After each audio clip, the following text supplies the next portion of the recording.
getting a cart. Bye.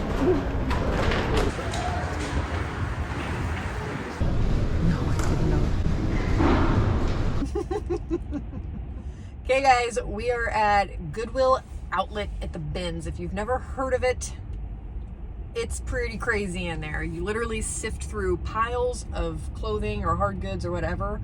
So I'm gonna take you along with me today. It's been a while since I've done this, so let's go. But before we do that, I forgot, I need to introduce my husband here.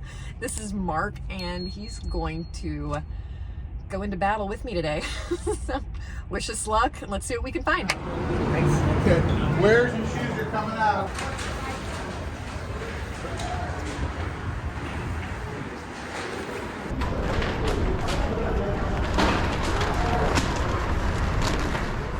As you guys can see, it was so chaotic in there. There were people running around, but luckily, first bin I went to right off the bat, I found here in just a second this long line duster cardigan.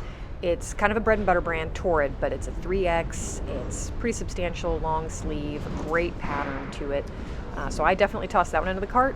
And right after that, I come across this crochet knit granny square brand called Debut. I wouldn't say it's something to look out for, but when you're at the BINS, this is a great pickup for me. It was very clean, cottage core type of top, so I threw that one in there. And then a short while later, I come across this men's chambray pearl snap kind of Western lightweight shirt. And I'll probably only get about $25 for this, but when you're at the BINS, definitely want to throw lightweight items like that in there, especially when they're as clean as that one was. So I went a good 30 minutes without finding anything, and then I come across this vintage white stag fall scene, pretty substantial heavyweight fleece jacket with a hood. It's got the cool toggle buttons, and it looked pretty clean, so I tossed that one in my cart and checked it for stains, and it was in great condition. I'm hoping to get about $45 for that.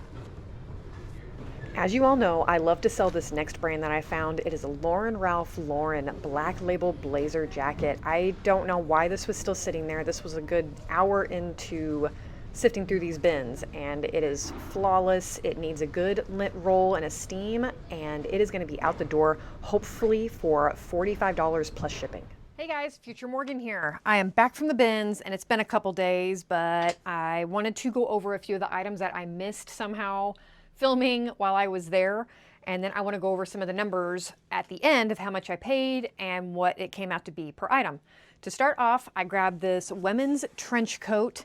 It's a Tommy Hilfiger 1X, great size, and it's fully lined on the inside, no stains or flaws of anywhere that I can find as of right now, and a really nice touch on the back with the belt.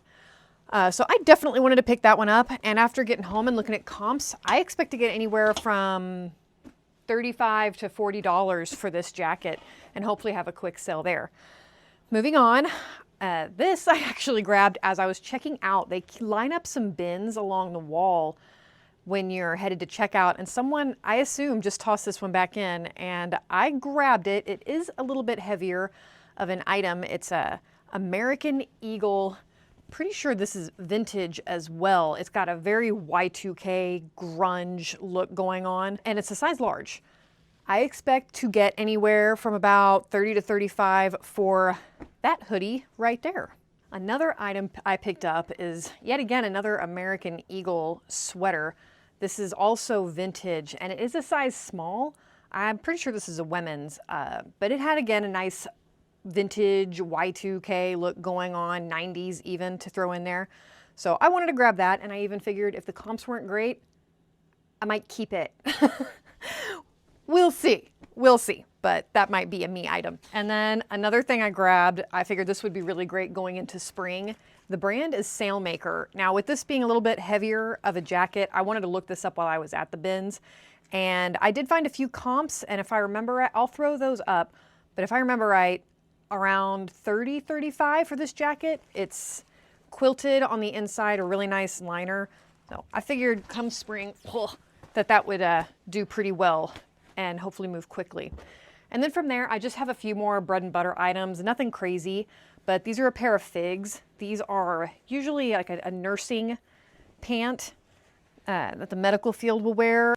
After looking this up when I got home and not while I was at the bins, I only will probably get about $19 plus shipping for those, but they're flawless and in great condition, and I hope will move quickly. I came across a pile of, they're not vintage, but rock band t-shirts, and I figured with this one, I'm gonna experiment a little bit, and I think 4 of them are extra larges, and I'm gonna try to lot them up. One of them is a Foo Fighters shirt, Metallica, an AC/DC, Jason Bonham's Led Zeppelin Experience.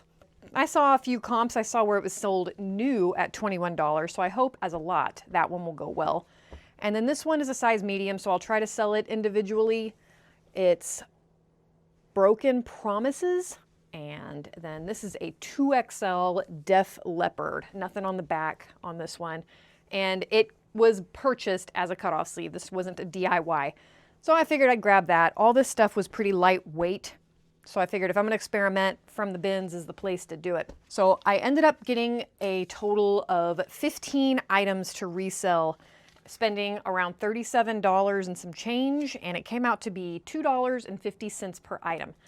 I have high hopes. I will throw some numbers up at the end of what I'm gonna list everything for and what my gross sales happen to be from this lot. But thank you guys so much for watching. I really appreciate it. And if you don't mind, please consider liking and subscribing. It greatly helps out my channel, and it's a huge, huge motivator for me. I'm really trying to get to that next, 300 subscribers so I can fill in my next section. So help me get there, guys. Until then. You should tell everybody what you're doing.